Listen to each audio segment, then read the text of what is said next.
If you feel like you're doing way more than you need to in your business, it's probably because you are. Most likely, if that's the case, you do not have enough or the right systems and automations built inside of your business, which is why today I brought in expert GIlleland. She's an international speaker, best-selling author, and sales automation expert who has built and saved multiple businesses. On top of that, she has this amazing story about overcoming life's challenges and how these various challenges ultimately led her to being the business owner she is today and the expert she is in automations. So if you like what you hear in this interview and you want to connect with GIlleland, then do check out the links down in the description. Without further ado, let's dive into the interview. Jamie, how you doing today? Fabulous. Once I get the little button clicked. I'm Gotta great. confirm it's Thanks. recording. There you go. How are you, James? I'm doing excellent. Super pumped to be hanging out with you today and talking about marketing and marketing automations, because that's your secret sauce. And it's so helpful, especially with people being so busy nowadays. And just I feel like people are just getting more and more on their plate. So it's ever more prevalent to talk about automations and how to use them to really live a more fulfilling life. Absolutely. How'd you kind of like fall into becoming the expert? Was it just something that happened overnight, or was it something you always wanted to pursue in terms of like marketing automation and getting to where you are today? It kind of happened overnight. About 2003, I started a real estate company with a partner, and we ended up franchising the concept. So I was the CEO of the franchise corporation. We had IPO on Wall Street. We were chosen the top one. It was technology-based residential real estate office. Life was pretty sweet. And then somebody rear-ended me. And when I went in for the x-rays, the doctors said, I was expecting to say, you have whiplash. Actually, they sent me for an MRI. Expecting to say I had whiplash, and in turn they said, you have a massive brain tumor and you have less than 6 months to live. Jeez. Kind of not what was in my plans at that point in my life. I had 3 small children. My daughter was 10 and my sons, I have twins, were 6, and my 4th child wasn't here yet. So I took off, and there's a whole story behind that I call option C. That I took off to take care of my health for 6 months. And when I came back, it was 2007. So real estate market was crashing anyway. But because I had literally written the book on how to run the franchises, big old manual, what color paper clips to use on what color this, it was detailed. My role and how to run the corporate office, I hadn't created the systems for yet. I hadn't put in place my being out of the office. And all of the staff who was used to saying, hey, James, I'm doing this. Hey, James, should I do this? What do you think about this? And asking me for suggestions. They didn't have me for 6 months, and the company failed while I was out. So I lost my business, lost my income. 3 months later, lost my first husband, and ended up collecting food, going from a high 6-figure paying job, beachfront row, beach house, fancy cars, fancy schools, to standing in line to collect food stamps to feed my kids. Wow. Kind of a strange story, but where I lived in Hilton Head, South Carolina. There weren't many job opportunities for somebody with my background. If I wanted to go clean hotels, I could do that, or landscaping, but there really wasn't a lot of other job opportunities. So I started my own company, which was a web design company at the time. But I kept thinking, so many people build their life around their business. And that's what I had gotten caught in. I hadn't built the business around the life. So I didn't build in the opportunity to take vacations, to get sick, to deal with situations. So I became really passionate about creating systems for myself and then for my clients. Fast forward to 2021, 2 years ago, I had a dog. My dogs got into a fight. Long story behind that one too. That's a great story over beers. But I got bit and it broke this bone. It ended up giving me a bacterial infection that I ended up in the hospital for 4 days, lost my knuckle. So I had 6 months of recovery. Literally the last day I was going for physical therapy and the doctor's appointment to finish out and say, okay, you're recovered. Somebody pulled in front of me in my brand new sports car, beautiful car I had just bought, less than 3,000 miles on it. And she totaled the car, the airbag went off and shattered. My wrist was like an S. Oh man. Shattered my wrist in 7 different places. So 6 months of repair, of not being able to use this hand. So literally 12 months of working one-handed and being in back and forth in doctors and physical therapy and all the stuff that trashed my company the first time. Wow. Lo and behold, my company this time, with me being partially there, having 2 assistants and my husband, we had our best year ever. Wow. So having the right systems in place allowed me to deal with my health and I'm still dealing with some of it. I have a tremor from the accident somehow triggered a autoimmune disease. Wow. But I still, because of the systems I've built, because of the systems in place, our company just keeps growing and growing with a minimum number of people in the process handling all the work. So systems work, and I've just become so passionate about them because of that. Yeah. Wow. No, that's an incredible story. And I'm sorry that cars are not very favorable of you, or just people driving, I guess. Yeah. People are on their phones way too much when they drive, for sure. Well, it's funny. The guy that hit me the first time literally saved my life. If he hadn't hit me, we wouldn't have found it. I would have been walking around and just dropped dead, because it was a tumor that was pressing on the brain stem. Wow. And I had no symptoms. It just was there. Wow. But I was the 4th person he hit that in 2 days. They arrested him on the spot, but I'd like to go back and see if the other 3 people had something major happen in their life because of it too. This guy's one purpose is just to save people without saving people. Exactly. Exactly.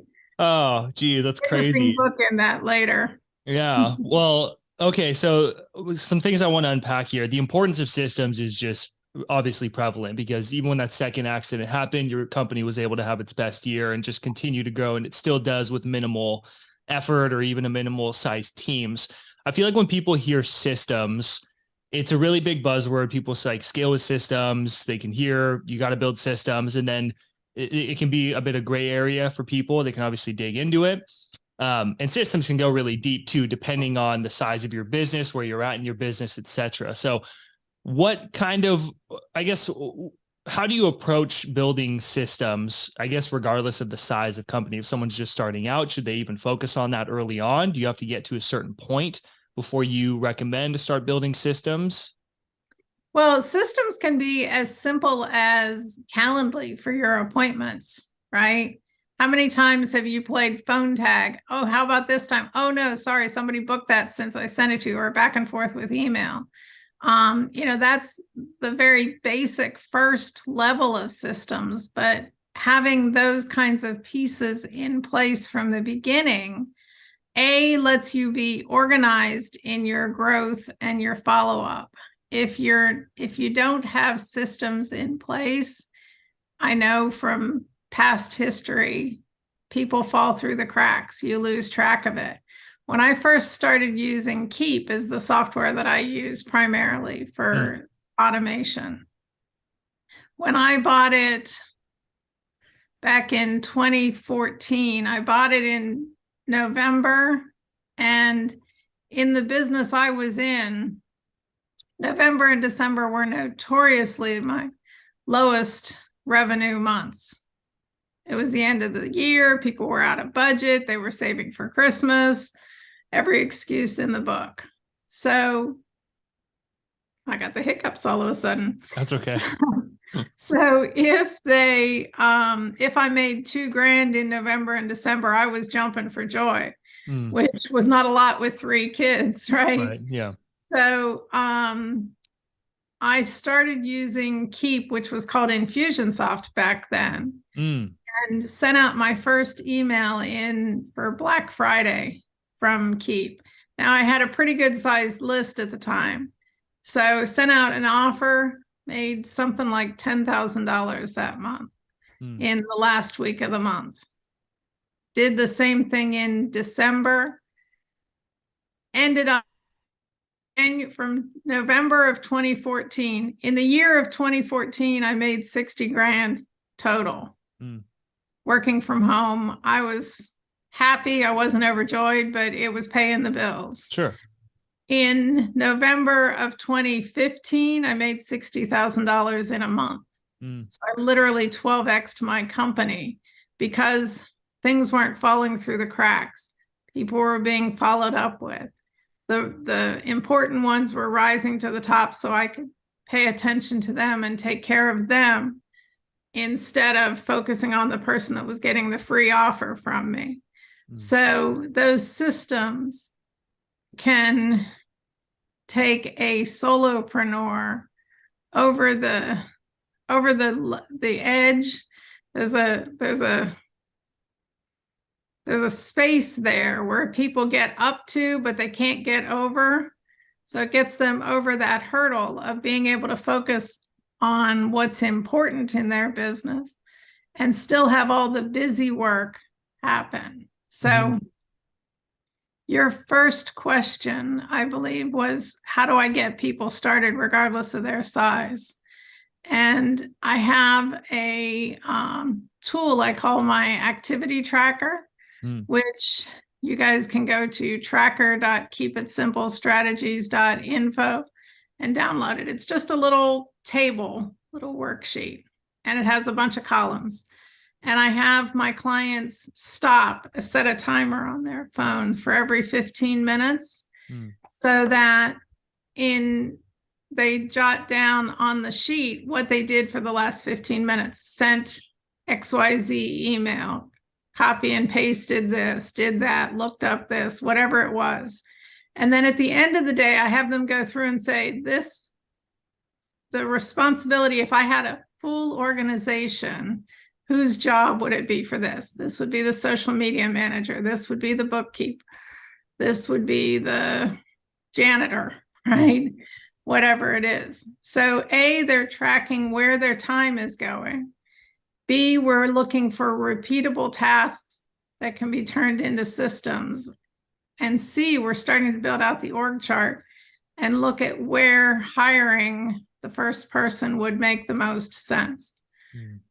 So it's a great tool. When you look at the granular activity, how many of us at the end of the day say, geez, that was an 8-hour day and I don't know what I got done, right? It happens all the time. Everyone I talk to, what did you do yesterday? I don't remember. Ate some food somewhere in there. Somewhere. I took a lot of phone calls, right? So, or I read a lot of emails, or I got lost in Facebook, right? Right. So this helps them track what they're doing. All of our clients get anywhere from 4 to 10 hours a week back once they look at this and we figure out how to start building the systems around it. And systems, as I said, can be as simple as a calendar or as complex as this is where we find our client, this is the next step and the next step, and this is who it gets handed off to, and this is what they say. So it can be an entire process, start to finish. But the sooner you start, the easier it is to integrate the full longer process systems.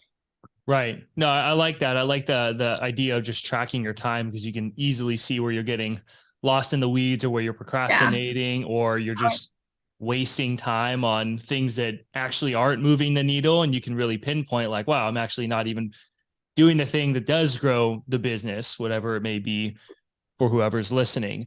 exactly. Well, Yeah. so So, many people good. start a new business because they're good at one thing. Mm-hmm. They're excellent at accounting, or they're an excellent mechanic, or they're an excellent whatever. And they get frustrated because they see billing for other clients and what the owner is getting. And then they compare it to their salary and they think, wait a minute, I'm only getting 10%, 20%, maybe 50% of what I could. If I start my own business, I can make more money. Mm-hmm. Woohoo, Right. right? But they don't think about all the supporting staff around them that are doing all the other things while they focus on that. When they start their own business, all of a sudden they have to wear all of those hats and they get lost and they don't know how to do it. And that's why so many startups fail. Hmm. What kind of People get, companies do you at Keep It Simple, which is Keep It Simple Strategies? What kind of companies do you typically work with? my primary market, just because of where I've been in the speaker arena for the last 10 years, is speakers, coaches, and authors. So the majority of my clients fit in that realm, and they're building systems around sales of classes, creating group courses versus one-on-one products. But I also work with a lot of trade-based people. So we've had a funeral home. Mm. We've had truck drivers, not truck drivers, tow truck, tow Oh, truck, okay. Yeah. right? So we've had some brick and mortar style service businesses as well.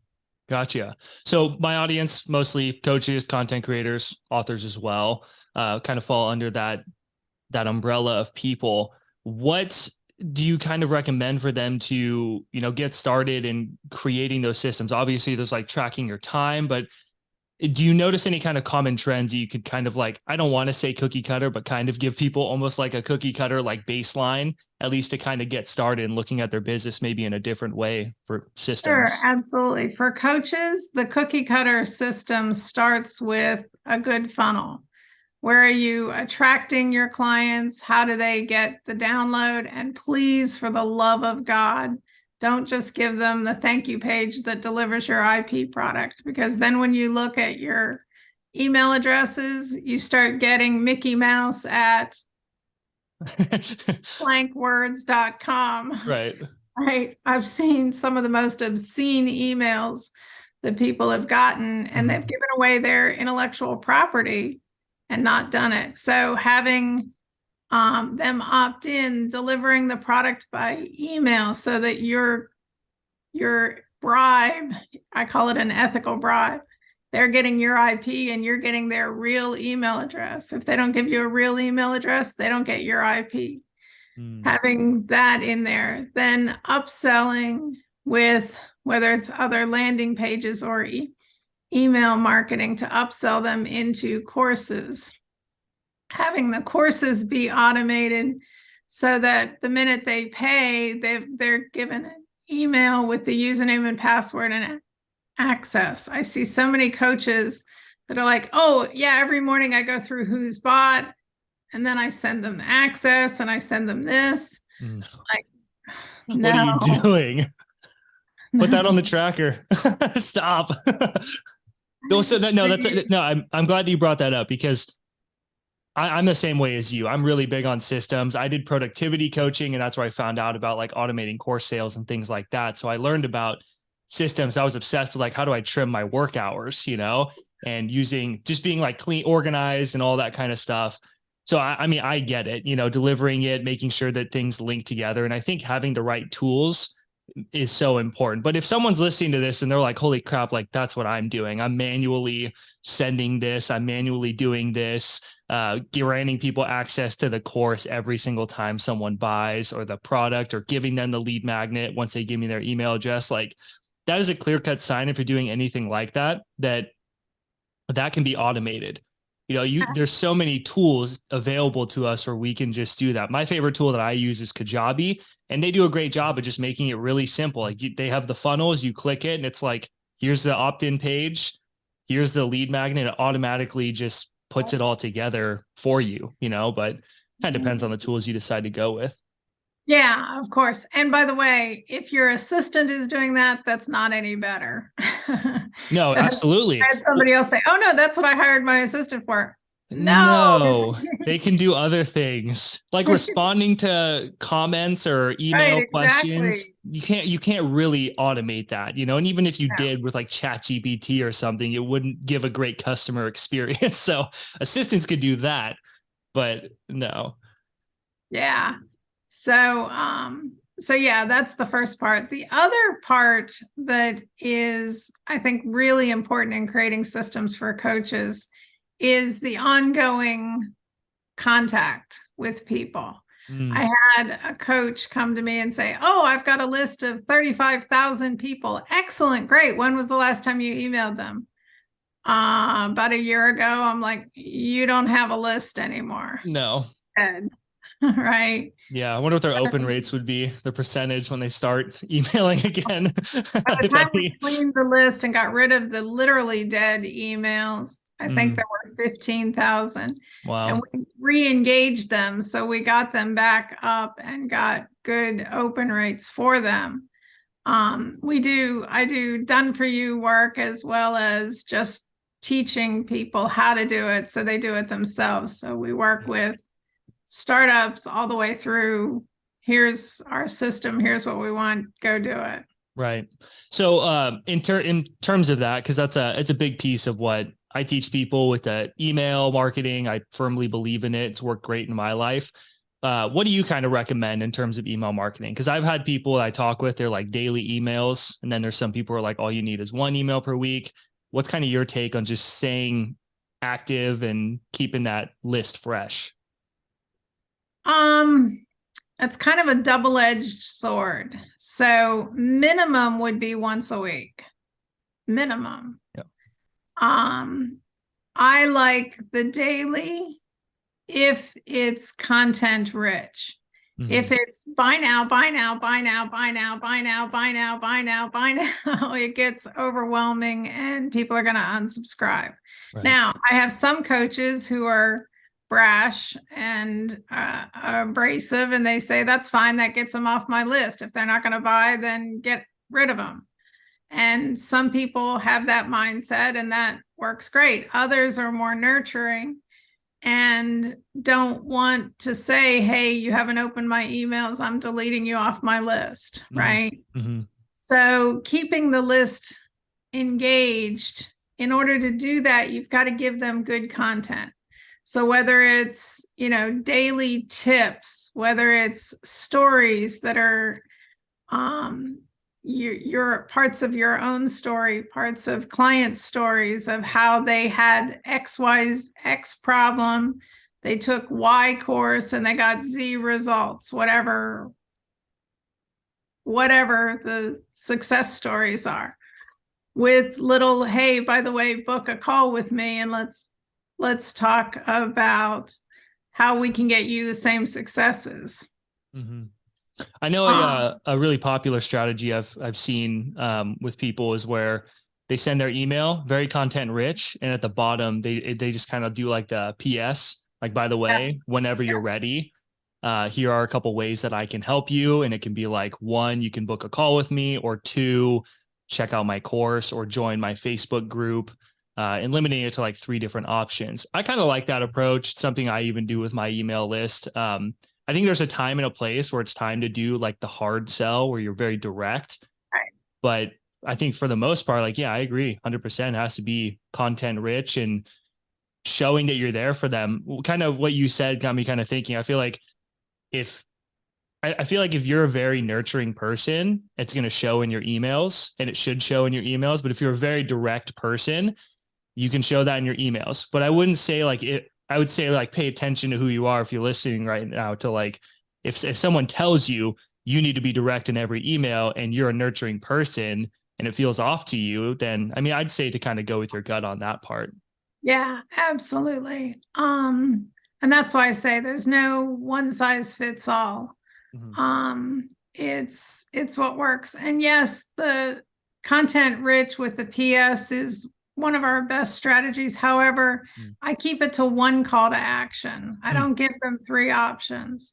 So I might have a theme for the week. And on the first one, it's, hey, if you want to talk, if this hits a nerve and you want to talk about it, here's my calendar link to book. Let Mm. them book a 15 or 20-minute exploratory call. Then the second one, the next email, still on the same theme, the PS might say, the course Susie took is XYZ, and here's the link if you want to check it out. Mm. So a direct link. And then the third one might be something different, but around the same. So instead of giving them three options in one email, giving them daily different options. Mm. Yeah. Okay. Right on. I dig it. Okay, Jamie. Well, one question I love to ask people is, why do you think that people, when they listen to podcasts, they consume content, et cetera, online, they'll consume a lot, but they won't take action? What do you think is the real defining factor between the people that win and the people that just kind of stay stuck where they're at for months or years? Fear. Mm. I think fear holds too many of us back, whether it's fear of failure or fear of success.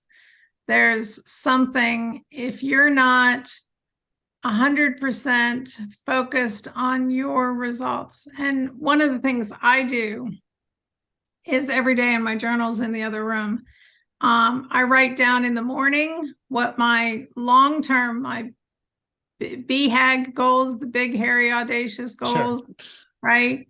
Or 10X goals, or whatever you want to call them, what my big goals are. So I write down every day, I'm a multimillionaire with 9 figures in my bank account, right? Mm-hmm. And the multiple things that go with that. And every evening I write them a second time so that those goals are constantly in the back of my mind. Then I also write my target goals for the short term. I'm going to have this program kick off and have these results. I'm looking for these many new souls to share what I do with this week, whatever. So I keep those goals in front of me. Mm. If I'm focused on achieving what I'm writing every day, it knocks fear out of the way. But if I don't have a clear goal or a clear destination, fear helps people procrastinate, stops them from taking steps. I'm not worthy, all those stupid things that are stuck in the back of our heads. Yeah. My family, unfortunately, is prone to a lot of those. Money doesn't grow on trees. Who do you Sure. think? We're not that kind of people. We don't make that kind of money. Well, damn, I do. And I am, and I'm breaking the mold, right? I There you want go. out of the crab pot. Love So it. Yeah, I love the idea of writing out your dream. I do it every day too. I have a journal right here, but I do it every morning, and I plow through journals. So huge proponent of that. And I've noticed that the things that you write down, you really embody, like you said, it gets stuck in the back of your head, and it really taps into that reticular activating system where, like, if you want a red Honda, you start to see the red Honda, you start to see those opportunities, those, systems that you could build, or the people that you could reach out to, or opportunities of when to say something, to get you closer to that goal, because you get obsessed with it in your mind. And it's just a matter of taking that action. I feel like people know when that action is, but yeah, like you said, it's that fear that can hold them back. And I think there's no easy way around it. If you're listening to this right now, like, you just have to be courageous, which is taking action in the face of fear. It's being scared to get on the horse, but doing it anyway. So, right. What do they say? False evidence appearing real. Yeah. Fear. Fear. So good. Right? So ignore that false stuff and focus on what you want, and you'll get it 9 times out of 10. Love it. Amazing story. Amazing content you're sharing with us today, Jamie. Where can people connect with you? What's the best way for people to reach out if they're interested in working with you, et cetera? Sure. If somebody would like a 15 or 20-minute call, JAMIE, JamieG.com, and other Facebook or at Keep It Simple Strategy. Okay, right on. I'll make sure that we have links down in the description for any and all things related for you to connect with Jamie to make it easy for you. Other than that, take what you learned here, take action on something that inspired you from today's episode, and we will see you in the next one.